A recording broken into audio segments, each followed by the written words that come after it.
Hello there. Hi, Benjamin. How Thanks are you for doing inviting today? me. Are you all right? I'm good. Yeah, I'm not too bad. The kids are back at school, so got a bit of Ah, time to think. yeah, you have two children, right? Is that right? Yes, two boys. Yeah, Okay, yeah. Because something I remember really strongly from the launch party for the Ecliptic was your wife was heavily pregnant, yeah, wasn't that's she? right. That's right. I've had two launch parties on the hottest day of the year, and my wife was pregnant on two of those. Oh, Um, and now, yeah, both of those boys are school age, so time flies. yeah, really does. Congratulations on your excellent new novel Thank and you. for being listed for the Booker Prize. It's very exciting. Thanks very much. Appreciate it. It is exciting. And you've won and been nominated for many prizes in the past. How do you react to award attention? Is it exhilarating or nerve-wracking or both? Yeah, sort of both. I mean, I don't think I've ever quite experienced a prize of the level of this one and its reach. I've got to say, yeah, just in the last, month or so, since the long listing was announced, I've seen the book reach people all over the world in a way that I was not expecting and had not seen before, with the impact of other prizes that I've been affiliated with. So Mm, yeah, it's been remarkable and exciting, and I think it's sort of shows, yeah, the strength of literary prizes and their importance to, well, particularly to work like mine, which tends to sort of fly under the radar of a lot of people's interest most of the time. So, mm. um, yeah, I'm just enjoying every moment of it while it lasts, really. Yeah, it's great. And I interact with so many readers online, and I know there's a lot of love out there for your Good to novel. hear.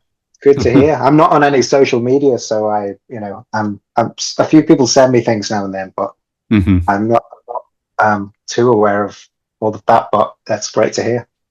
It's probably wise to abstain from yeah, social media for the most part. Yeah, I mean, I used to be on it a long time ago in the early days of Twitter, and I found that it was not conducive to good mental health for me to be on it, and Mhm. it was just practically speaking too much of a maintenance job, which kept me away from uh, the main jobs that I had to do. So I Yeah, the sort of time suck. stepped away from it and found that I didn't miss it. Well, I'm thrilled to be discussing Seascraper with you because I loved reading it. It's very beautifully written and atmospheric, and I quickly grew very attached to its characters. And in some ways, it's a very quiet novel and self-contained story, but it speaks about so many larger issues and ideas that I'm eager to talk with you about. But first, for those who haven't read it yet, would you like to just briefly summarize what it's about? Sure. Yeah. Well, thank you for that nice introduction to it. Anyway, I'm really pleased that you enjoyed it. Yeah, Seascraper is the story of a 20-year-old cart shanker called Thomas Flett, who's inherited his grandfather's way of shrimping on the coast of a town called Longferry, which is a fictionalized version of my hometown, Southport, on the northwest coast of England. And it covers essentially a day and a bit in his life as he comes into contact with an American who threatens to change the trajectory of his life within the time frame of the book. And it's a quite a claustrophobic, atmospheric novel which I hope feels um, timeless in a sense, in the way that I feel I wanted to write a book that was not consciously set in a given or in a stamped, time frame, but which feels both old fashioned and relevant to our moment now. That's all I can say about it. Mm, One thing I failed to mention there is that Thomas has aspirations of becoming a folk singer, yeah. which he keeps to himself for the time being. And these are things which have come to bear over the course of his encounter with the American in the book. And I want to talk more about that. But uh, the sense of time you talk about, yeah, it's and is it wrong to try to locate it in a specific time? Because I was thinking of like the movie that was released, and Yeah, how it's probably around the early '60s of '62 or yeah. There is a definite time frame that it's set in, and that if you do some ruthless googling, you can work out what time that is based on the indicators that I give in the book. But I didn't want it to be located overtly in a time frame. I wanted it to feel like Thomas is stuck in time in a sense, which is why I didn't just whack, March 1963 or whatever it yeah. is right at the top of the first chapter.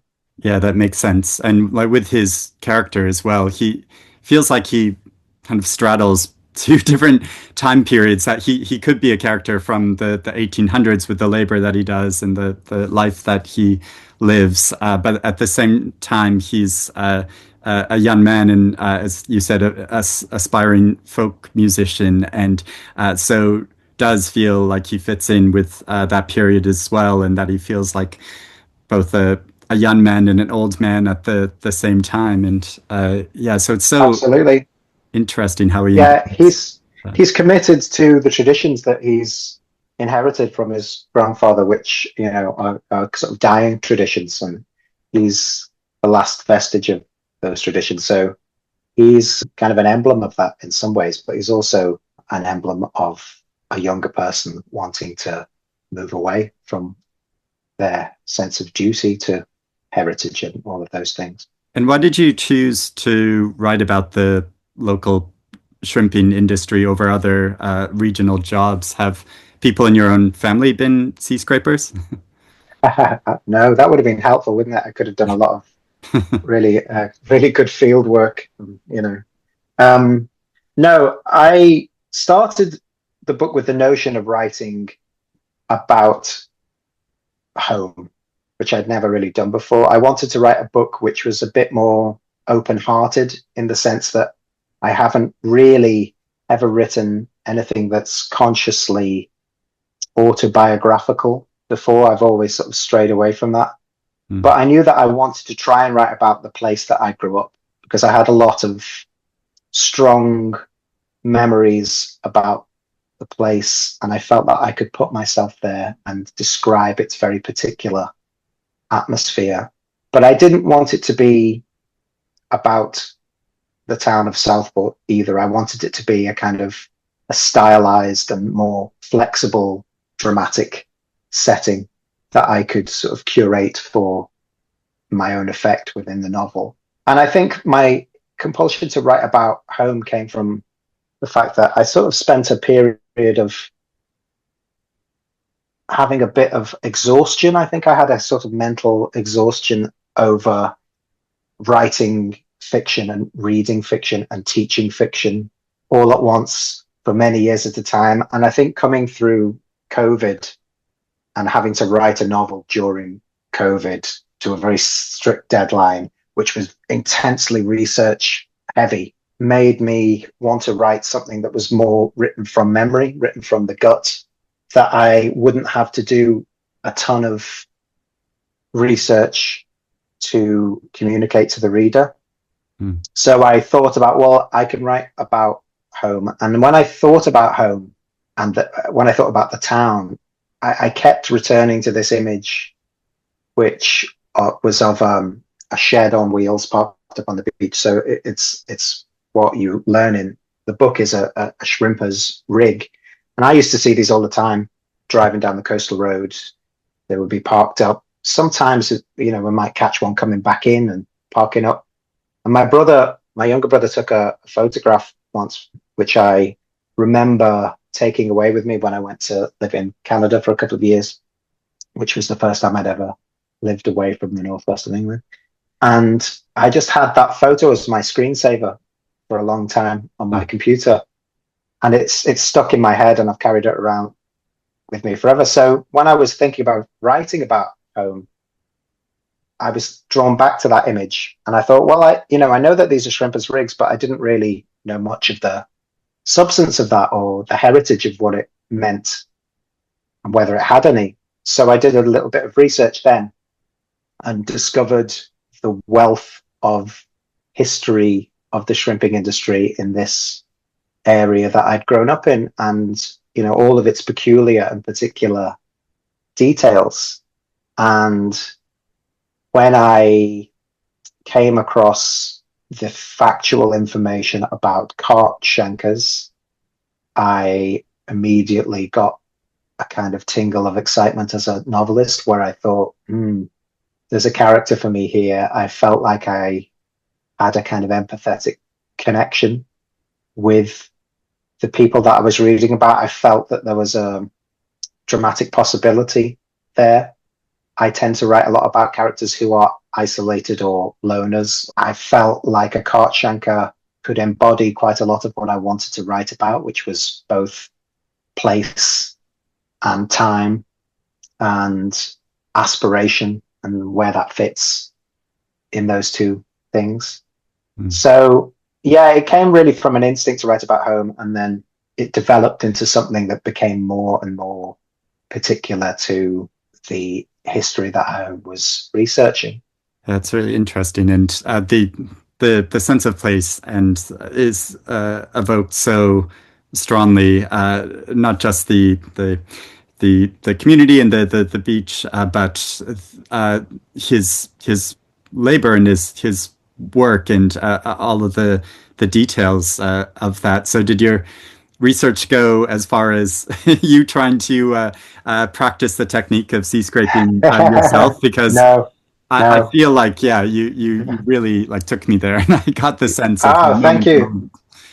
Thank you. I'm really glad about that. I mean, I think just over the years of having, written books before, I've learned how much the detail of factual research is fodder for my imagination. So when I was researching cart shanking, I discovered, a set of texts which gave me very specific information about the equipment that they use, how that equipment had sort of evolved over the years. And it gave me very, very regionally specific terms, some of which I really cleaved to and wanted to incorporate. I put things in there, milgrams and dadding lines, and these are all words which are only particular to this region that I was writing about.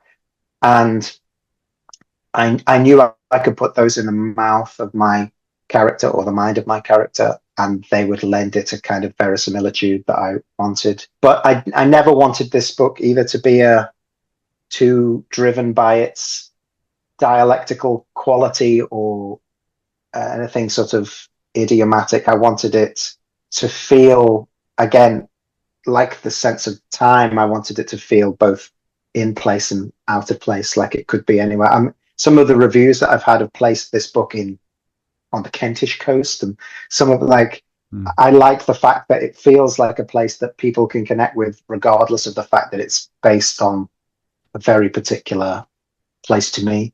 I mean, for me personally, it was a very strange experience reading it in a way, because since I grew up near the coast of Maine, and of course your character of Edgar, the director who enters into the story and starts interacting with Thomas, wants to film this beach as if it were the coast of Maine. So I was reading your descriptions, and then but also that was mixing with my memories of being a teenager and going out in the evening on the beach with my friends, and sometimes the fog would roll in and completely cover the beach, and so I could picture it so well. Great. So when you went to Canada, did you ever go to Maine yourself, the state of Maine, or?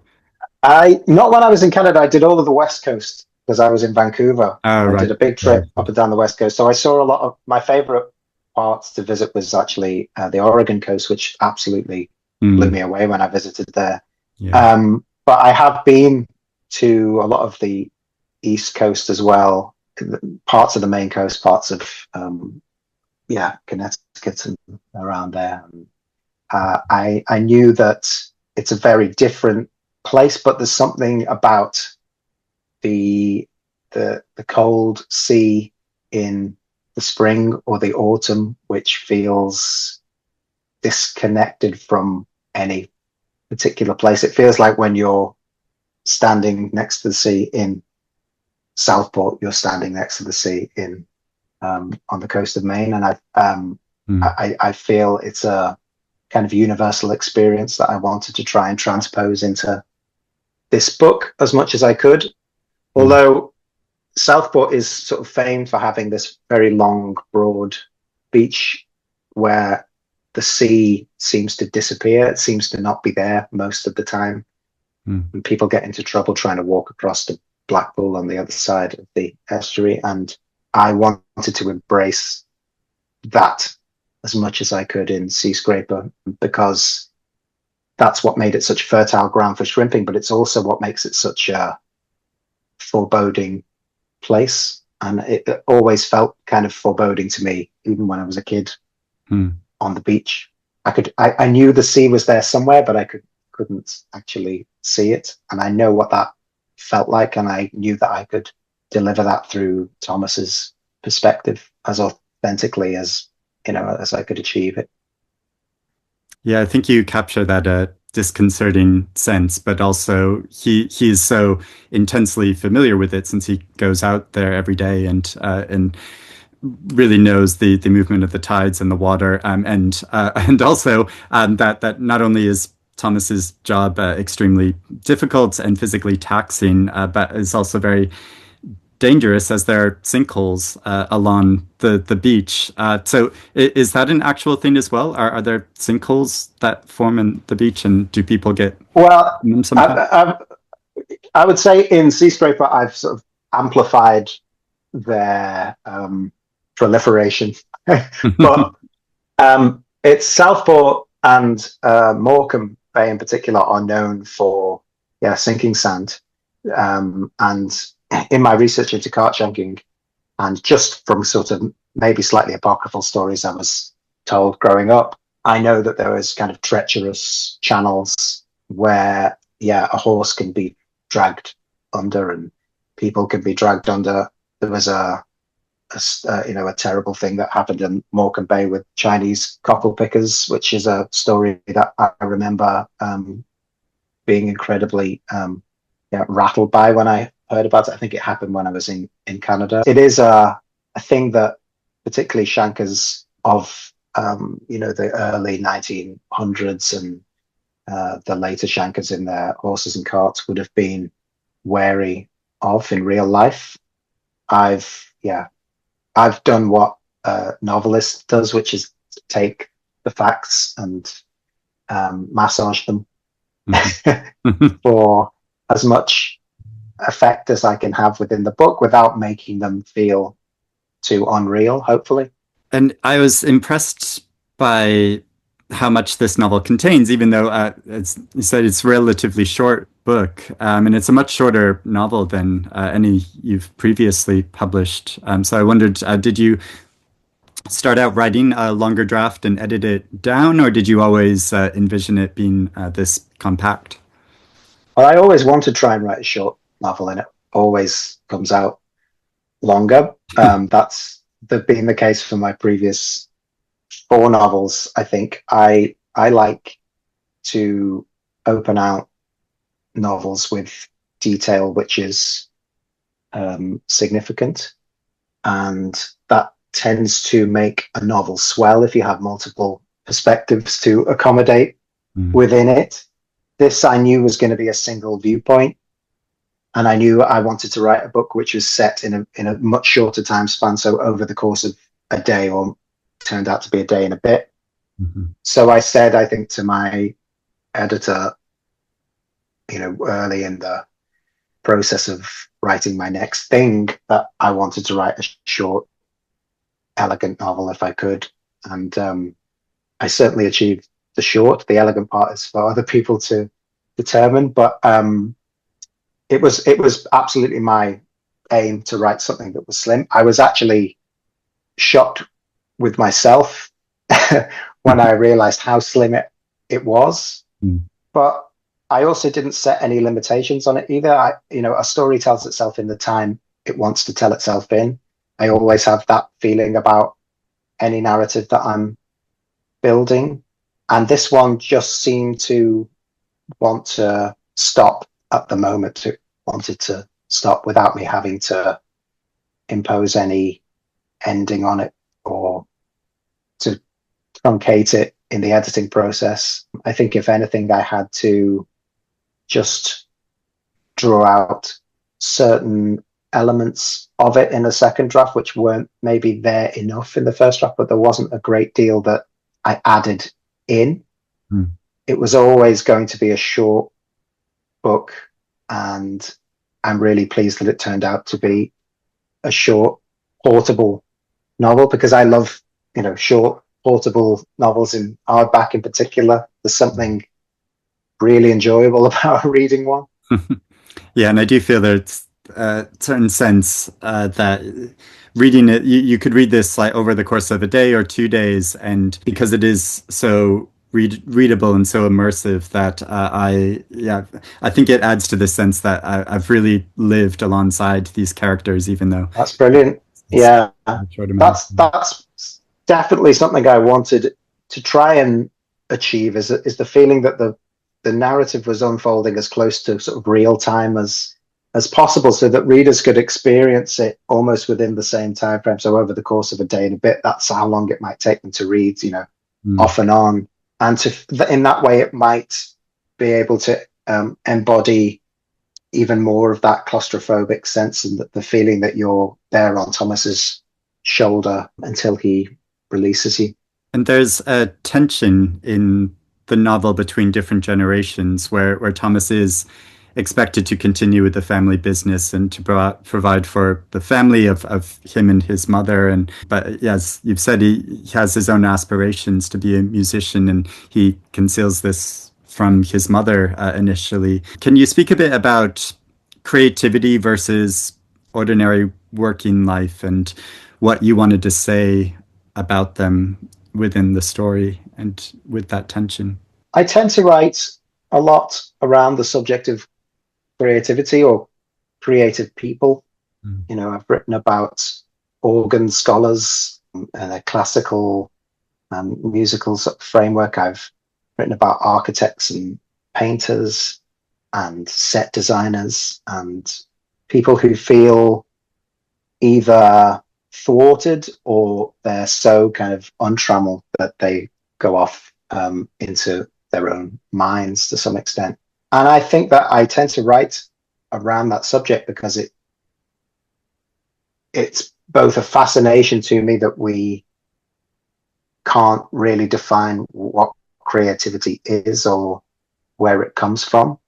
And I'm also driven to write about it because I can't really imagine myself living without a sort of creative urge. I've done jobs, not Thomas's job, but jobs which are manual jobs and jobs which are, not creative. And I've always sort of felt I was doing them through a sense of, duty, through a sense of needing to exist or to, keep the roof above my head. And that's all, wonderful and honorable. And I think there's something about the elision of those two things which always interests me as a writer.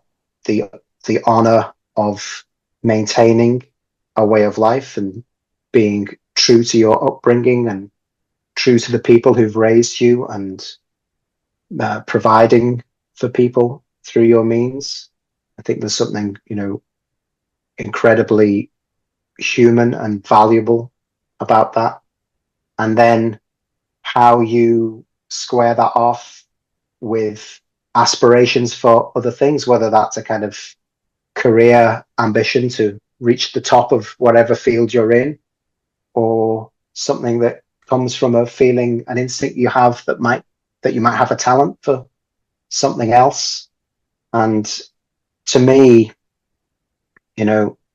life is often the friction between those two things, whether it's you wanting to achieve something creatively, or whether it's just trying to achieve something that you want in life, there's always a feeling that you are in the place you're in, and you might have to sacrifice something to get something else. And it's about how much are you willing to let go, and how much are you willing to pursue at all costs. And I think that that's a subject that which is applicable to most people. So I find that, creative lives and creativity tends to be the sort of conduit for me exploring those themes, because I feel like I can project myself empathetically into characters within that subject.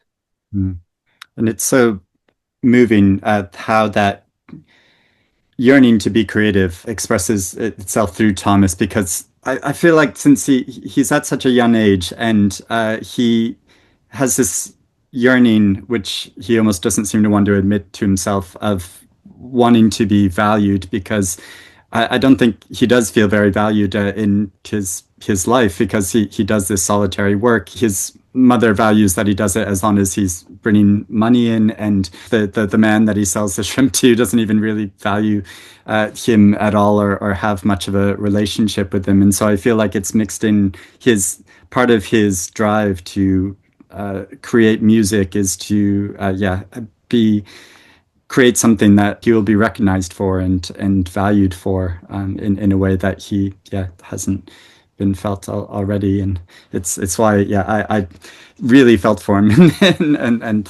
Thank you. connected with. I'm really glad. I'm really glad you did. And I think that is always my motivation, is to make people feel something for the character, whether they can, completely sympathize or put themselves within his position is one thing, but just being able to, I think, move a reader into feeling something for a character is usually my aim with anything I write. And I found Thomas's mother to be a very compelling character as well, because I think she could have been like portrayed simply as domineering or a nag, but how you've presented her, she feels quite complex, as she really loves her son, but also missed out on some opportunities in life by having him. And there's a scene between them later on in the novel that I just found so heartbreaking. But was she a character who came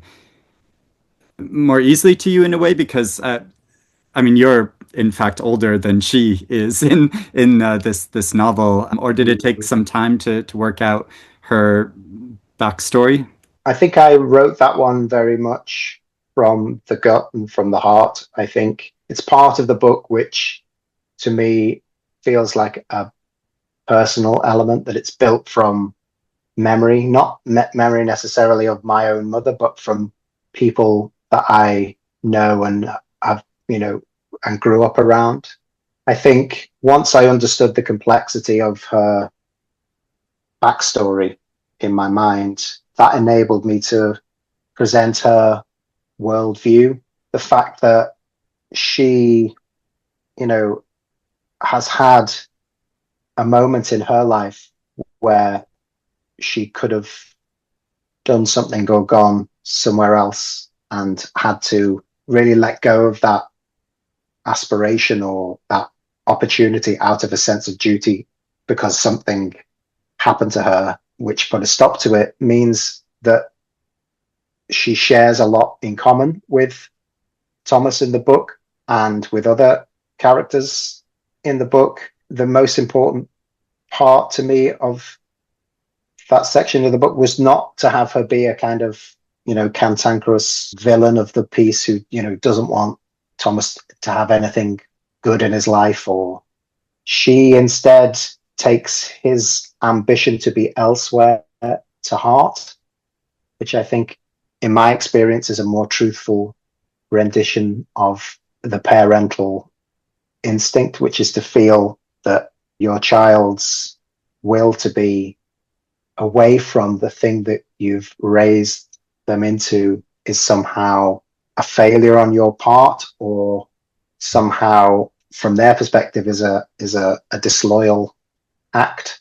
And I think that in my experience, a lot of parenting when in the time that I was raised and in the region I was raised tended to be a bit like that. So it's a feeling of not that she doesn't want Thomas to achieve anything or to go away. It's more that she has to accept that he's not what she thought he is, or he doesn't value what she thought he did to the same extent. The director Edgar, he's a very different character from any of the locals in the novel. So I was wondering what inspired you to write about him, and was he a difficult character to create?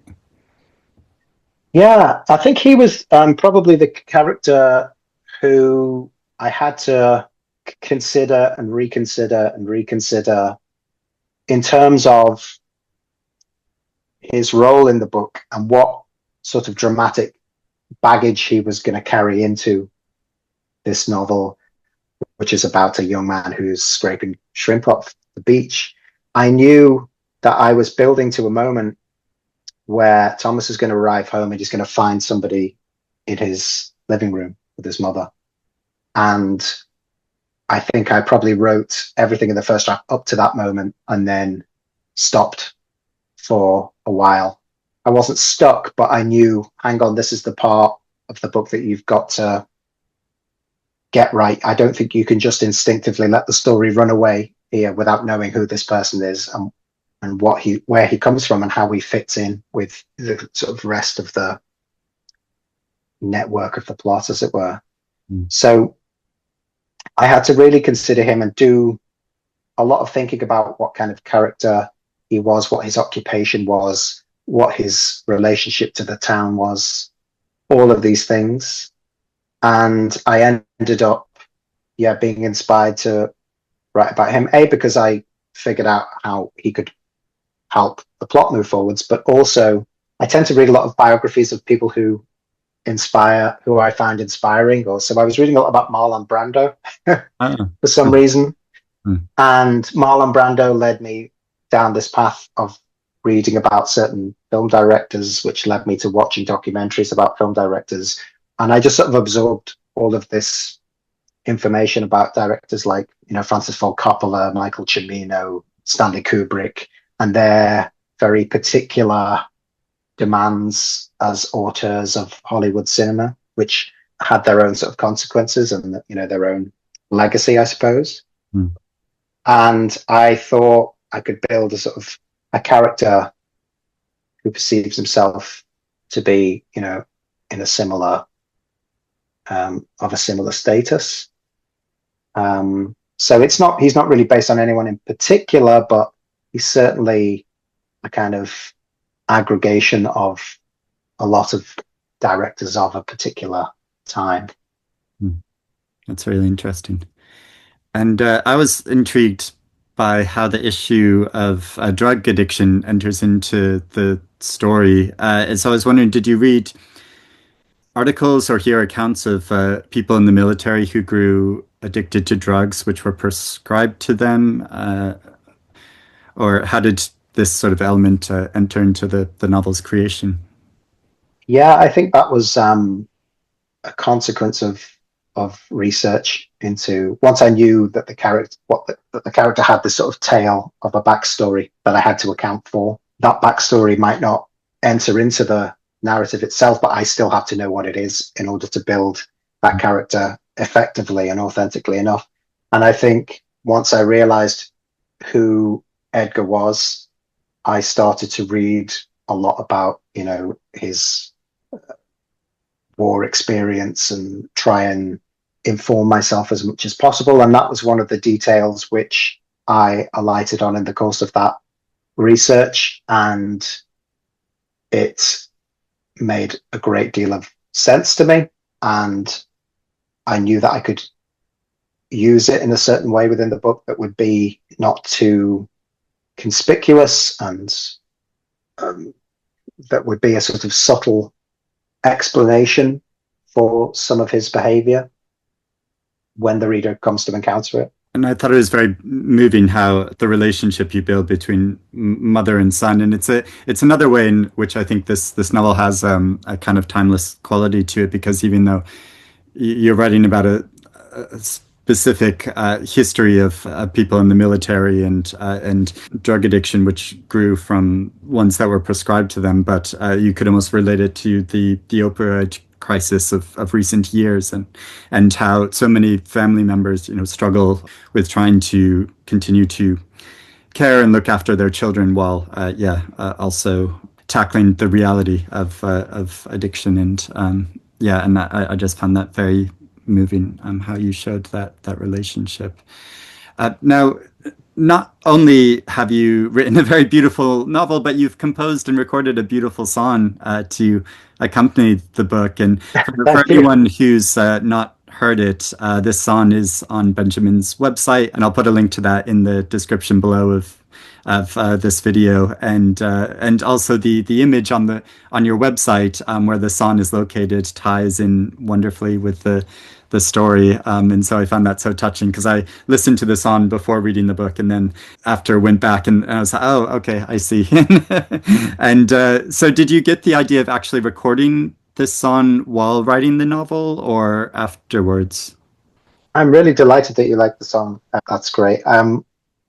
Because I wanted to use the song in the subtlest possible way that I could. I didn't see it as a kind of, a way of launching myself into a whole other, career or anything. It was more that I tend to, because I started really writing and getting into writing fiction through songwriting. That's all I wanted to be when I was young. I quit my A-levels to pursue record deals and nearly got them and then didn't quite. And there's a whole backstory for me around that.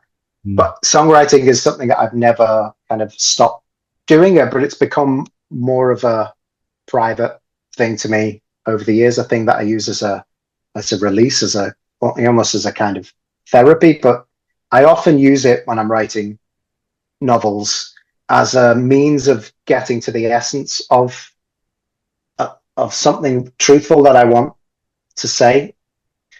Because I find that writing a song enables me to be more straightforwardly confessional, autobiographical.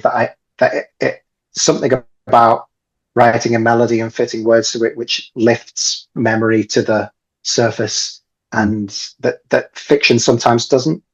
So when I was writing Seascraper and I knew that Thomas was going to have designs on singing in a folk club, I knew that I could write that because I spent a lot of time singing in folk clubs in my teenage years, because they were the only places where people would listen to the lyrics if you were singing your songs, because they would be quiet and stop talking. So I knew what those rooms were like. I suppose I had about maybe 5,000 or 6,000 words of the novel, and I knew that he was going to be noodling around with a song called The Jolly Wagoners, which is a sort of folk standard, which is best done by the Watersons.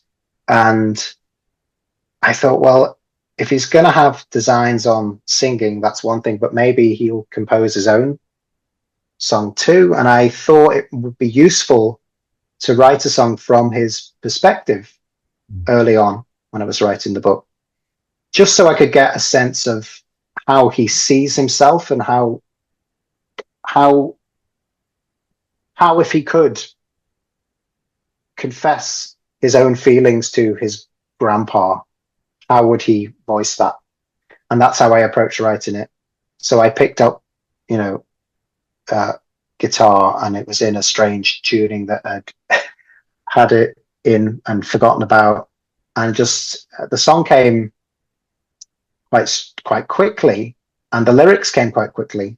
And then I sort of recorded it on a voice memo on my phone, as I tend to do with songs, and then just sort of left it, stopped thinking about it.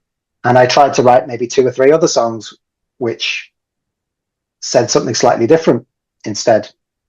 And I think I did that because I was at a point where I was a bit, novels are great when they're going well, and then you hit a brick wall sometimes where you just think, what's Thomas going to do today? Like, he's already done this. What's the next thing he can do? And you can't think of anything. So I found that instead of sitting in the room with a computer and clubbing myself over the head and feeling bad about myself that I can't think of anything to write, it's better not to write anything at all and try and do something different, use a different element of my creativity that might release something.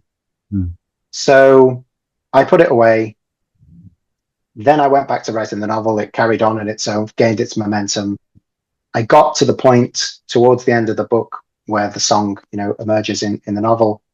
And because I was writing it outside on a wooden bench, I had my phone and I listened to the song as I was walking home from the day's writing where the song features. And I'd assumed that I would have to rewrite, the lyrics and all of that. But I realized just how much of the book had been written towards that sentiment that Thomas expresses in the song. And it felt, when I listened to it, I felt like it resonated with me in a way that I thought, oh, there's something there that I've got to keep hold of. So the song is in the book. I never thought really that I would end up doing anything with the song itself, but I did a recording of it with a friend of mine, and I asked him to sort of make it sound as if it could have been recorded on the Grundig TDK that Thomas records it on, and I sang it in a way that isn't really the way I would normally, sing a song that I was writing that wasn't from, an aspirant folk singer in the 1960s. I thought when I had it, I would send it to my editor along with the book, and she might listen to it as a little curio at the end of, and she really liked it and suggested we do something with it, maybe put it in the audiobook. And I was like, okay, cool, that's great. And I ended up just putting it on my website, putting the link in the back of the book, just in case people wanted to listen and hear it. But, I think a lot of people might prefer not to listen to it and have their own version of the song in their head. And that's, I think, perfectly legitimate way of reading the book. Too, when I did the audiobook, which they asked me to read, I ended up incorporating a lot of music into that, which was great fun to do. And yeah, I'm delighted that I have this novel, which is dedicated to my two sons, which I've been able to read out loud and sing and play, and it will be a thing that they'll be able to maybe refer to in the future. That I think pleases me more than anything. Oh, that's really lovely. Yeah. And it's so interesting to hear how it became part of the process of writing the book, of creating the song. And for me as a reader who I don't have any musical ability or understanding of music, and so I really enjoyed how since the lyrics are in the novel, reading them and then going to listen to the song, it just added a whole other kind of three-dimensional sense to Brilliant. the story that I really enjoyed. But I wanted to ask you a bit about the audiobook, because I haven't listened to it myself, but I know some readers who have and have talked about the music that's included in it. And this is the first of your books that you've narrated yourself, isn't it?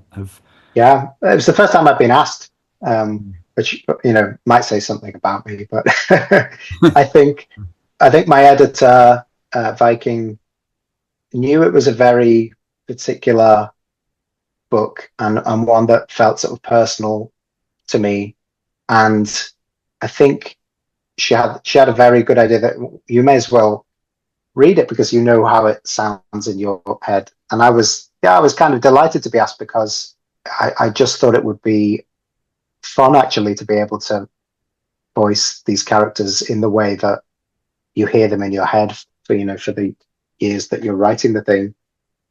And it turned out to be really enjoyable to read it out loud. And then the editor of that audiobook, suggested we integrate a lot of the musical stuff, which I wasn't expecting at all. Mm. But we had a good time doing it, and I'm really pleased with how the audiobook has come out, and I really hope that people enjoy listening to it, and don't mind hearing my voice. So it's whatever it is, 5 hour duration, but it was fun to do, and I'd do it again. I'd even read other people's audiobooks if they let me. It was fun.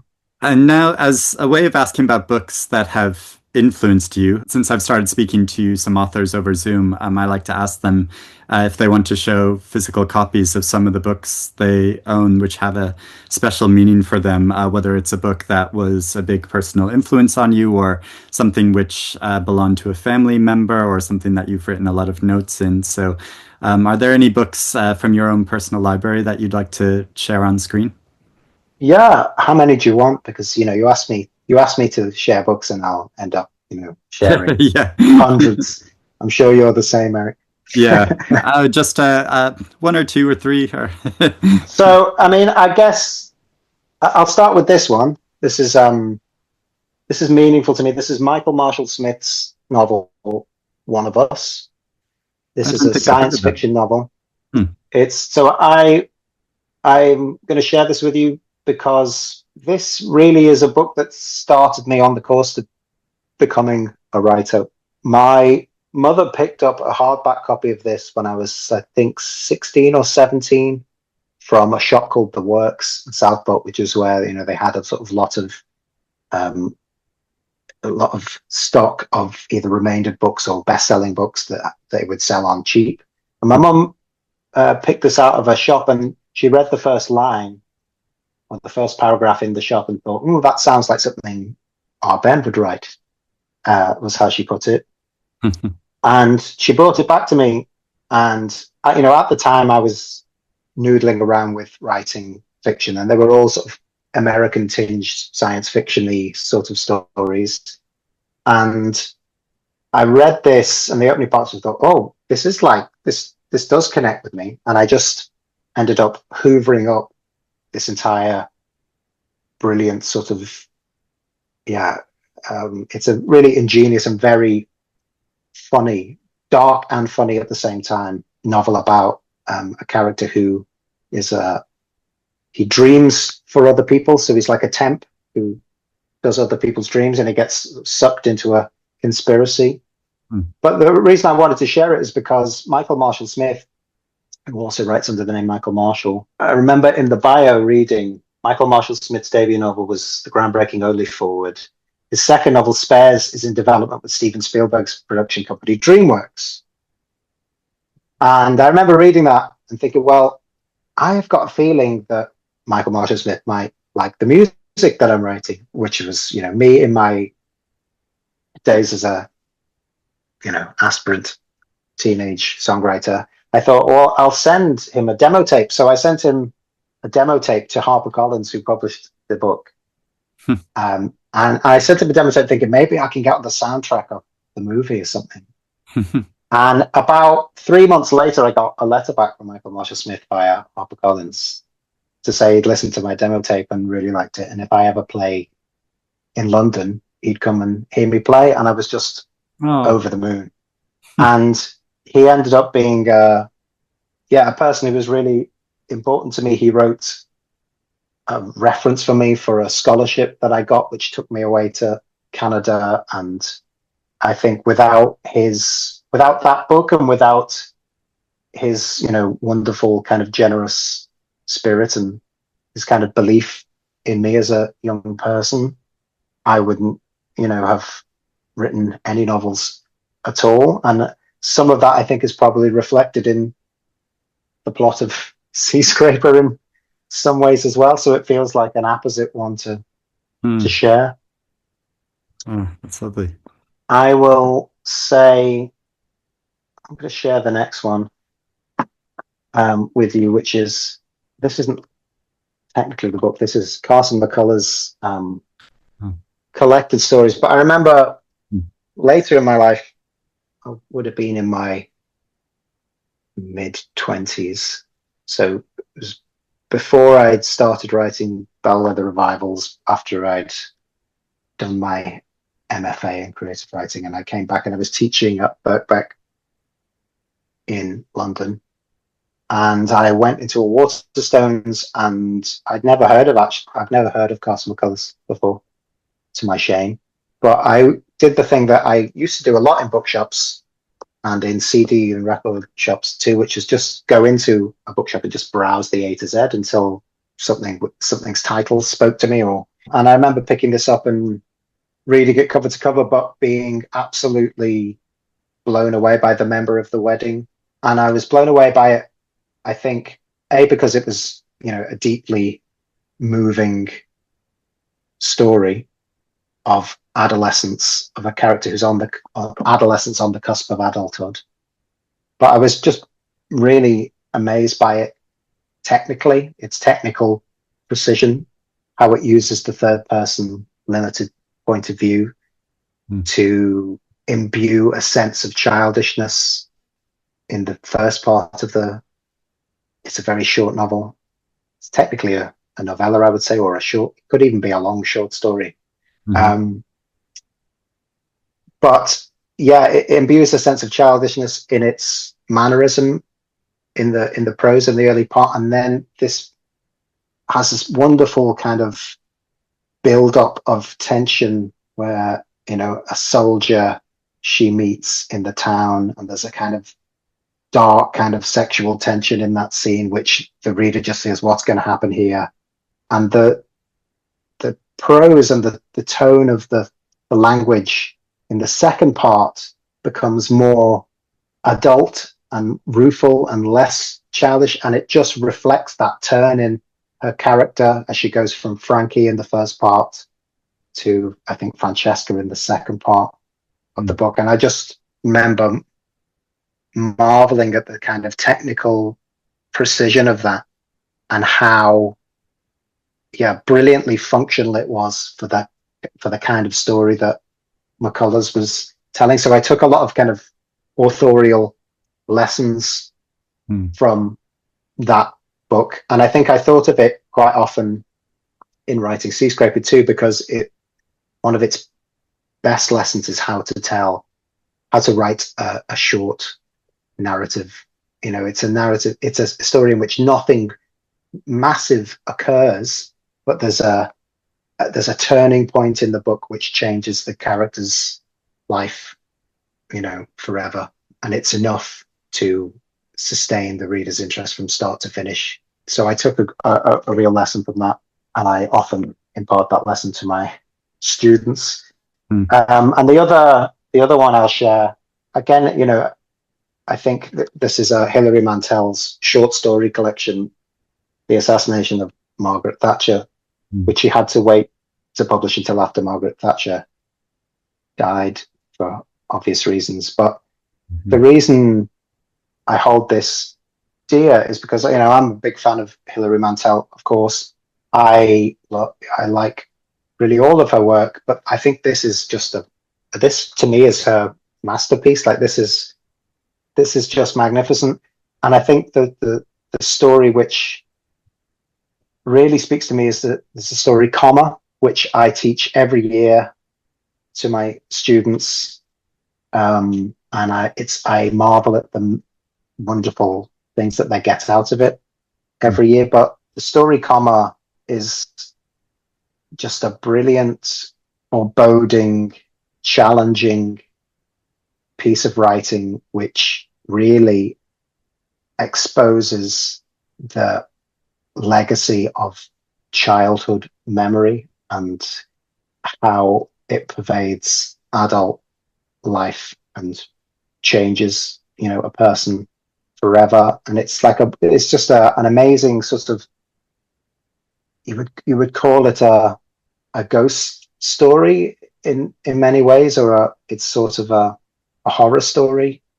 But the articulacy of Hilary Mantel's language, how it shifts seamlessly into second person when it needs to, and shifts out, and how it moves tenses for effect, and there's just a wonderful piece of writing, it's a piece of writing that you admire as an author, but also it rattles you as a reader in all the ways I like to be rattled as a reader. So I would share that absolutely with you now. There you go. 3 books. I'll stop there because I could go on all day. Well, thanks very much. Yeah, and it's great to have, well, great to hear about how they've influenced you, but also give me a good reading list because I happen not to have read any of those 3 books. And of course, I've read other books by Hilary Mantel, but not that one. And of course, on the cover of your book, there's a endorsement there from Hilary Mantel. So, do you mind if I ask, did you know Hilary at all, or had you met her? No, I remember she came to do a lecture at Birkbeck once in a massive hall, and I attended. And then there was supposed to be a meeting afterwards, which was a smaller get together, and I waited to meet her. And then she was feeling unwell, so I had to go home. So I never got a chance to actually meet or talk to her. But my previous book, The Young Accomplice, was sent to her, and in the way that all books get sent out to try and get praise from other authors, which might help it sell. And it went to print in hardback, and then out of nowhere, my editor says, "Here's Hilary Mantel's email." So I've now got this email from Hilary Mantel to my editor framed here in my office. And yeah, it came about because she read The Young Accomplice. And it's funny, the email in which she added the blurb at the end starts by saying, in her, I think, a very typically Hilary Mantel way, she's like, "I really enjoyed this novel. Some part of it didn't quite work for me, but anyway." And then she moves on to explain all of the things that she really enjoyed about it. And the thing that she pulled out about my previous book, The Young Accomplice, this is why it was, I think, so meaningful to me, because the chapter that I had written in that book, and I've written it kind of on the seat of my pants, really, because I didn't have time to do the research properly, and I had to write this section of the novel from one character's viewpoint who wouldn't return, and just put myself in his position and try and build a short chapter that was going to change everything in the book. It's where everything that's important happens in the book. And this character's just sort of emerged. I remember writing this chapter in the course of like 2 or 3 days and feeling really proud of it. And just like, and that's the last time before writing Seascraper I felt I'd enjoyed a day of writing. And when Hilary Mantel sent in that, she said this chapter was the best chapter in it. And, I won't repeat the praise that she said for it, but she pulled that out of it. And that was so important to me.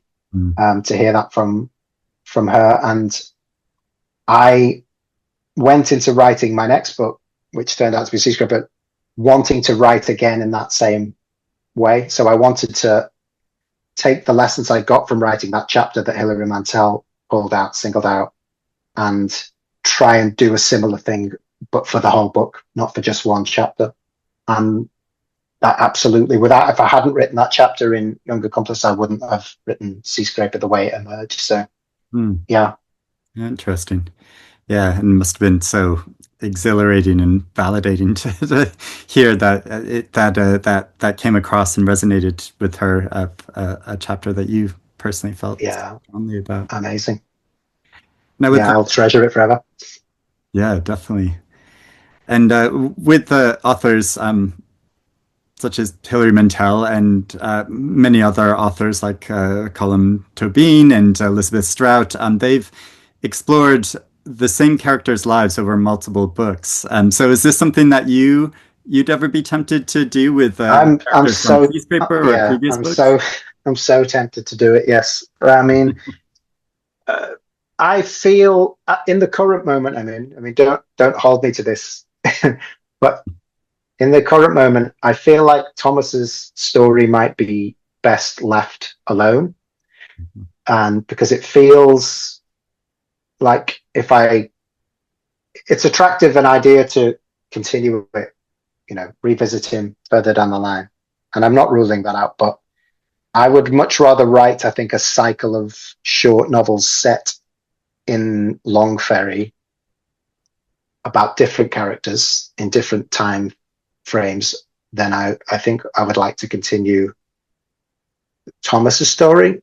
I think there's still plenty to say about home that I haven't covered entirely in this, but equally, knowing how my writing tends to go, I'll probably deviate from this feeling that I have now, and I'll end up writing, I don't know, something about violinist on Mars or something. I I'd love don't that. ever take anything I say.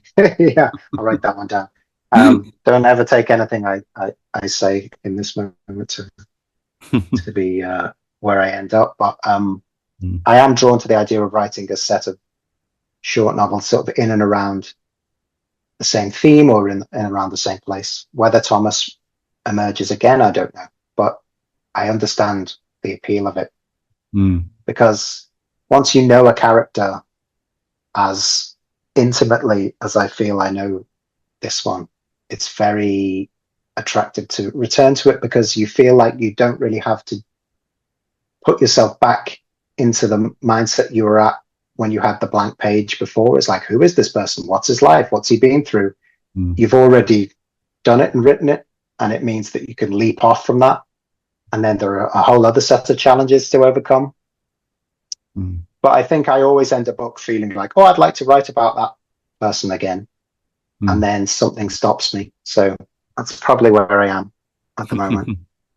I'm still in the stage now where I'm distilling ideas into a form that, feels like it has enough impetus to sustain a novel. Yeah, I was going to ask if you are currently working on any new fiction or new songs, indeed. I'm always working on songs. I seem to have only in the last year of like dedicated practice figured out how to play the piano properly, or at least to not to concert standard or anything, but to a standard where I can actually write a song on a piano. So that's opened out a whole channel of creativity for me that I'm enjoying. But in terms of fiction, I always get into the stage where when a book comes out, I have a little fallow period where all of the other ideas or things that I know I'm interested in over the course of writing the other one, and I've written them all down in a notebook or whatever, I let them sort of sit and I try and work out in my head where the character exists that's going to be the driver of the next book. And I'm still, in that process at the moment. And I'm trying not to rush it, because I feel it's right not to rush it at the moment. But it'll definitely be a violinist on Mars. So yeah, great. Yeah. Well, thank You you. heard it here first. Thank you so much for speaking with me for so long. Sorry, we went on a bit longer than I not at all. But, good to talk to you. Thank you for your great questions. It's been really fascinating hearing more about this book, because it's even though I kind of would like to hear more about Thomas's story. I do feel like this novel is kind of perfect in itself, in the length and form that it's taken, in just following over a day in his life. But I would be kind of fascinated to think like, oh, in 20 years time, where would he be, or what his life would be like. But I hope the novel goes on to achieve even more success and find more readers, because I do think it's a very special story, and I hope the song Seascraper becomes a Christmas #1 or something like that. I can't imagine a world in which that is going to be possible, but thank you. I appreciate it. It'd be wonderful if it did. And and good luck with the Booker Prize, and joining in the whole circus of that experience. Great. Thanks a lot, Eric. Thanks for having me. Thanks for speaking with me. Take care. Have the rest of your day. Bye now. Bye-bye.